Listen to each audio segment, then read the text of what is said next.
आदमकद आईने के सामने खड़ी अनीता स्वयं के ही प्रतिबिंब को मुग्ध भाव से निहार रही थी।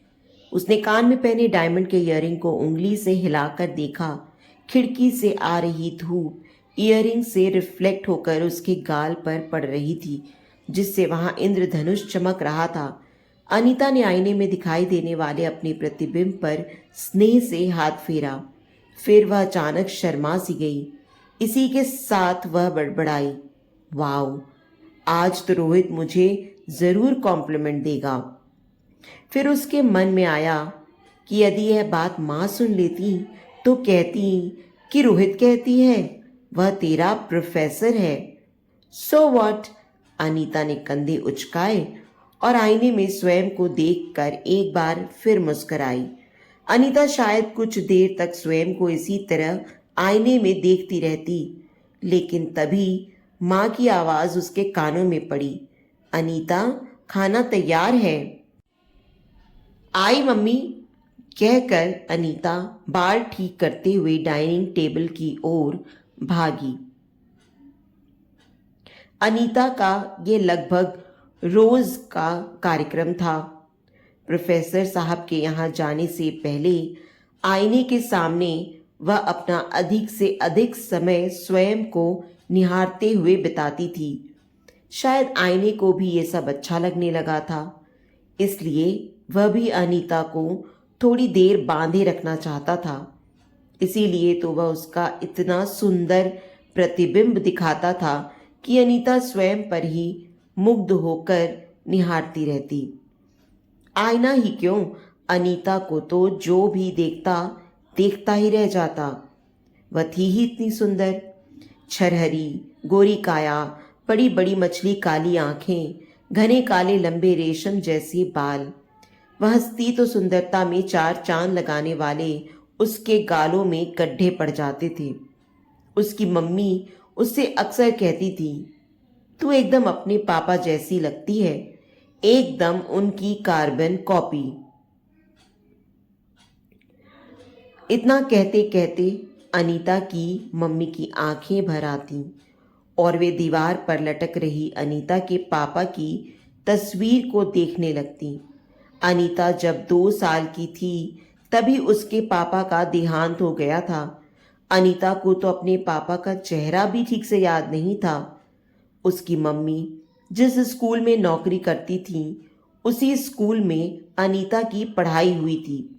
अनीता स्कूल की ड्राइंग बुक में जब भी अपने परिवार का चित्र बनाती, उसमें नाना नानी, मम्मी और स्वयं होती थी। अनीता के लिए उसका इतना ही परिवार था।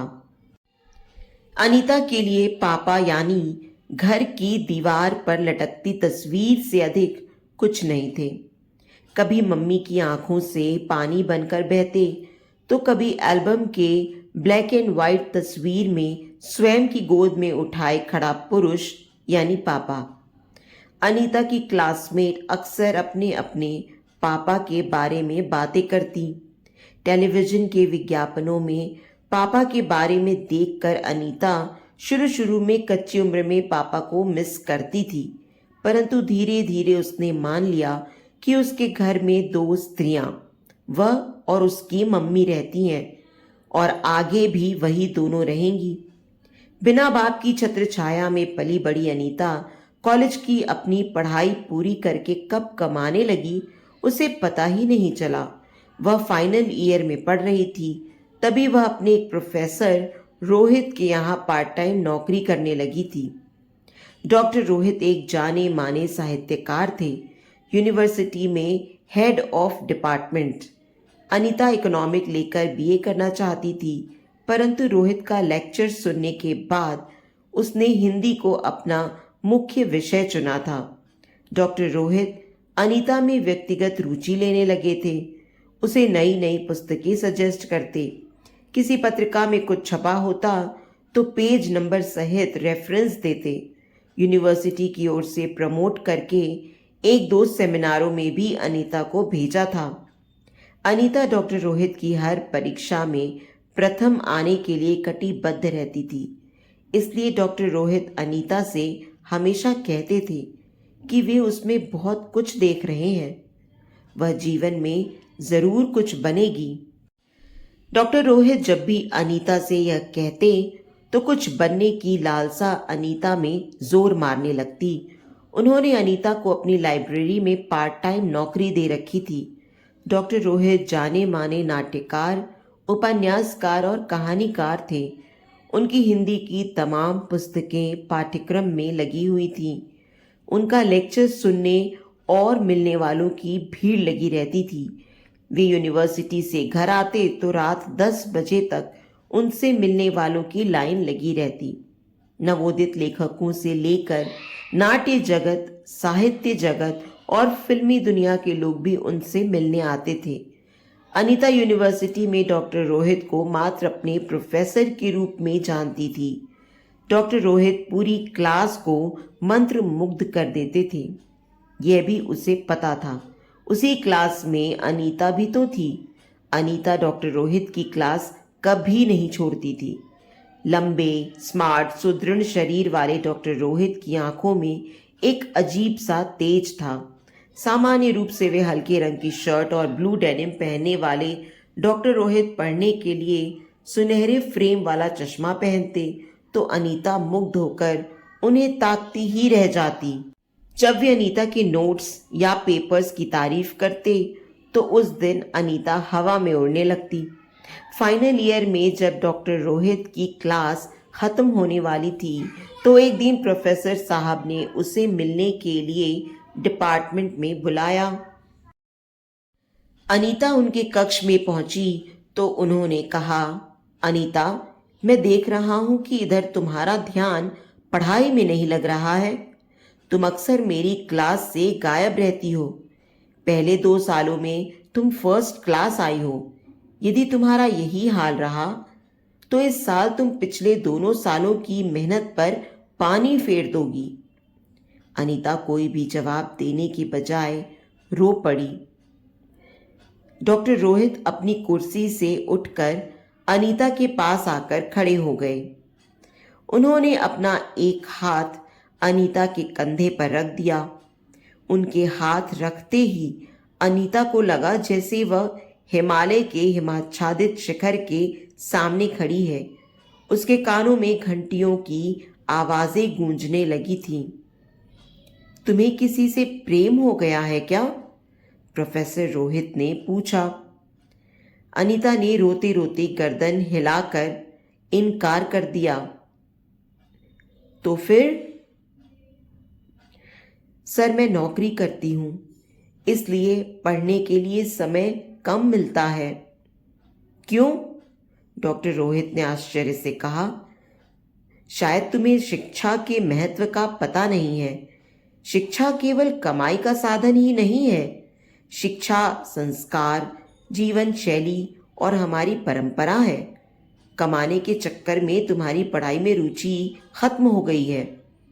इस तरह मैंने तमाम विद्यार्थियों की जिंदगी बर्बाद होते देखी है। सर, अनीता ने हिचकी लेते हुए कहा, मैं पढ़ना चाहती हूँ, इसीलिए तो नौकरी करती हूँ। डॉक्टर रोहित ने अनीता के सिर पर हाथ रखकर कहा, आई एम सॉरी, मुझे पता नहीं था। It's okay sir. क्या काम करती हो? एक वकील के ऑफिस में टाइपिस्ट हूँ।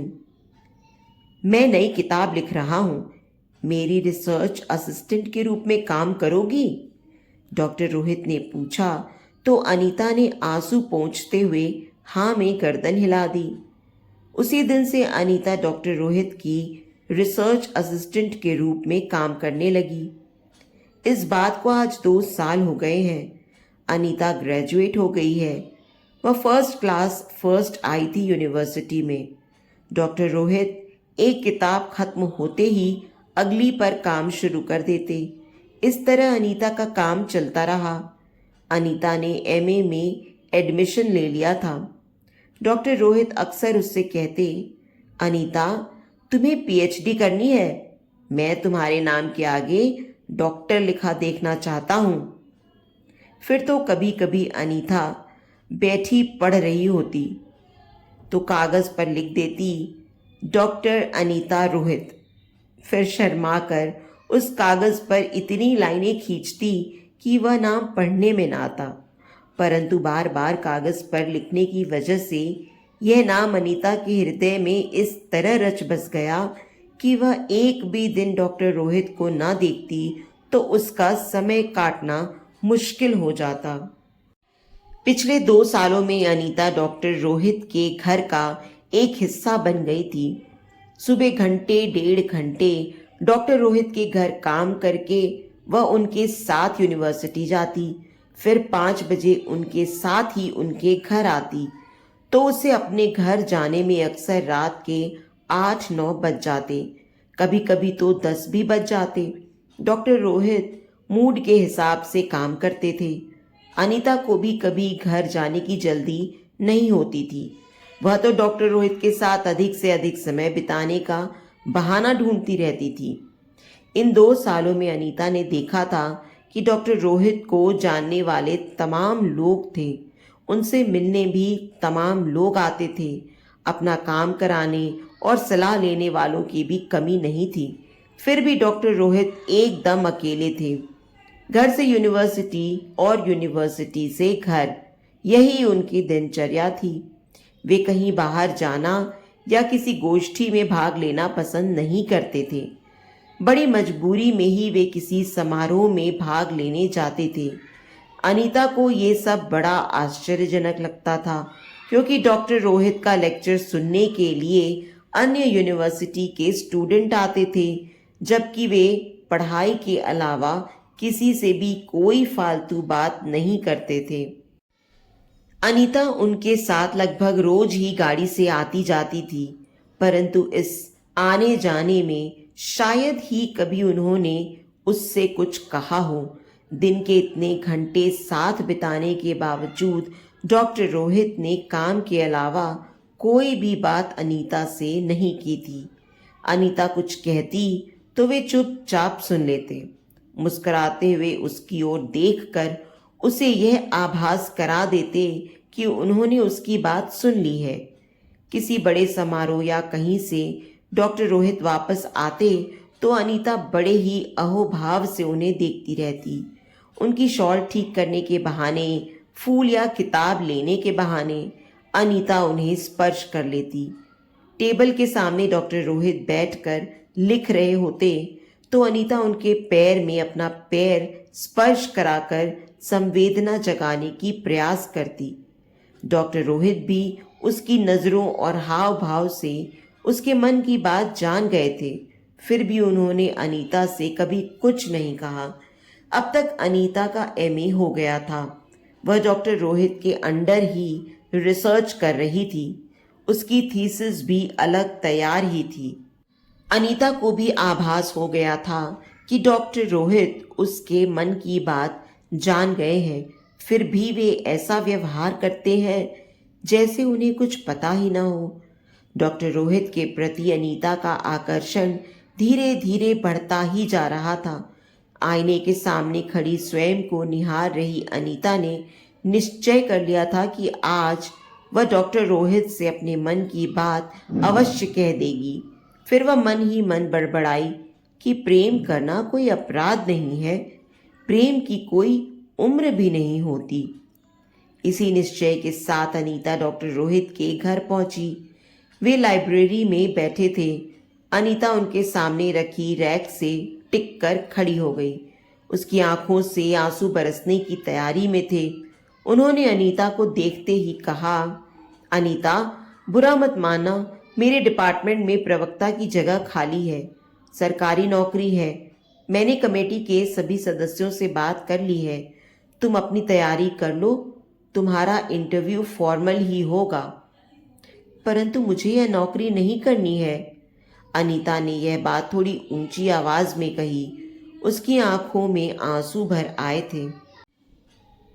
डॉक्टर रोहित ने मुंह फेर कर कहा, अनीता, अब तुम्हारे लिए हमारे यहाँ काम नहीं है। सचमुच?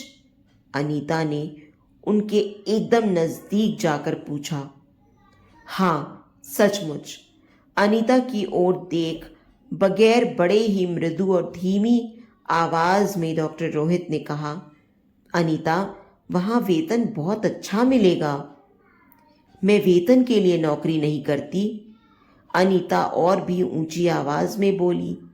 सर, आपने मुझे कभी समझा ही नहीं। डॉक्टर रोहित कुछ कहते उसके पहले ही अनीता उनके एकदम करीब पहुंच गई। दोनों के बीच अब मात्र हथेली भर की दूरी रह गई थी। उसने डॉक्टर रोहित की आंखों में आंखें डालकर कहा, सर, मैं जानती हूं आप सब कुछ जानते समझते हैं, प्लीज इनकार मत कीजिएगा। अनीता की आंखों के आंसू आंखों से निकलकर उसके कपोलों को भिगोते हुए नीचे तक बह गए थे। वह कांपते स्वर में बोली, आपके यहाँ काम नहीं है? इस अधूरी पुस्तक को कौन पूरा करेगा? जरा बताइए तो, चार्ली चैपलिन की आत्मकथा कहाँ रखी है? बायर की कविताएं कहाँ हैं? विष्णु प्रभाकर या अमरकांत की नई किताबें कहाँ रखी हैं? डॉक्टर रोहित चुपचाप अनीता की बातें सुन रहे थे। उन्होंने दोनों हाथ बढ़ाकर अनीता के गालों के आंसू पोंछे और एक लंबी सांस लेकर कहा, तुम्हारे आने के पहले मैं किताबें ही खोज रहा था। तुम नहीं रहोगी तो भी मैं किताबें ढूंढ लूंगा। अनीता को लगा कि उनकी आवाज यह कहने में कांप रही है। उन्होंने आगे कहा, इंसान पूरी जिंदगी ढूंढता रहे तो भी शायद उसे ना मिले, और यदि मिले भी तो इंसान ढूंढता रहे, उसे फिर भी प्राप्त ना हो सके। ऐसा भी तो हो सकता है जो अपना हो उसका तिरस्कार करके। इतना कहकर अनीता 2 कदम पीछे हटी और चेहरे को दोनों हाथों में छिपाकर रोने लगी। फिर लगभग चीखते हुए बोली, क्यों? डॉक्टर रोहित ने थोड़ी देर तक अनीता को रोने दिया। फिर उसके नज़दीक जाकर कॉलेज में पहली बार जिस सहानुभूति से उसके कंधे पर हाथ रखा था, उसी तरह उसके कंधे पर हाथ रखा। अनीता को फिर एक बार लगा कि हिमालय के शिखरों की ठंडक उसके सीने में समा गई है। कानों में घंटियां बजने लगी।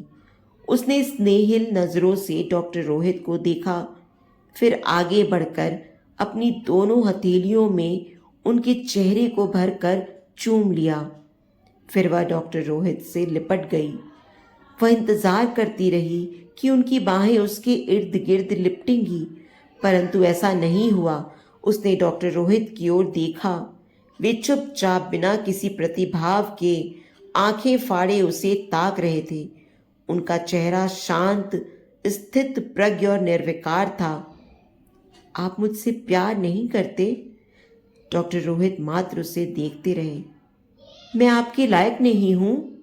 डॉक्टर रोहित के होठ कांपे पर शब्द नहीं निकले। मैं अंतिम बार पूछती हूं। अनीता की आवाज के साथ उसका शरीर भी कांप रहा था। स्त्री होकर स्वयं को समर्पित कर देने के बाद भी पुरुष के इस तिरस्कार ने उसके पूरे अस्तित्व को हिला कर रख दिया था। उसकी आंखों से आंसुओं की जलधारा बह रही थी। एक लंबी सांस लेकर वह बोली, मैं पूछती हूँ, आप मुझे प्यार करते हैं या नहीं? या फिर मैं आपके लिए केवल एक तेजस्विनी विद्यार्थिनी से अधिक कुछ नहीं हूं? फिर उनकी कॉलर पकड़कर झकझोरते हुए बोली, सर, मुझे अपनी बातों के जवाब चाहिए। डॉक्टर रोहित उसी तरह जड़ बने थे। अनीता ने लगभग धक्का मारकर उन्हें छोड़ दिया। रोते हुए वह उन्हें अपलक ताक रही थी। उसने दोनों हाथों से आंसू पोंछे। पल भर में ही उसका हाव भाव बदल गया। उसका चेहरा सख्त हो गया। उसकी आंखों में घायल बाघिन का जुनून आ गया था। उसने चीखते हुए कहा, मुझे इस बात का हमेशा पश्चाताप रहेगा कि मैंने एक ऐसे आदमी से प्यार किया जिसमें प्यार को स्वीकार करने की ताकत ही नहीं है।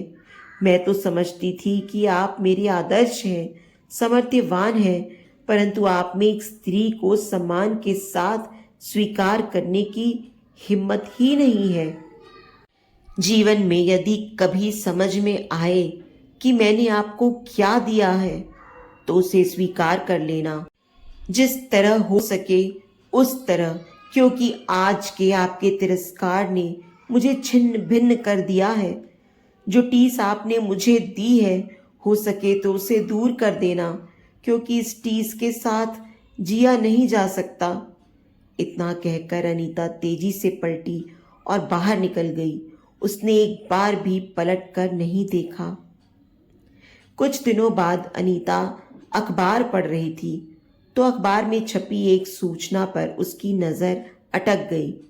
सूचना थी, प्रसिद्ध साहित्यकार, यूनिवर्सिटी के head of the department doctor Rohit की हृदय गति रुकने से मृत्यु हो गई है।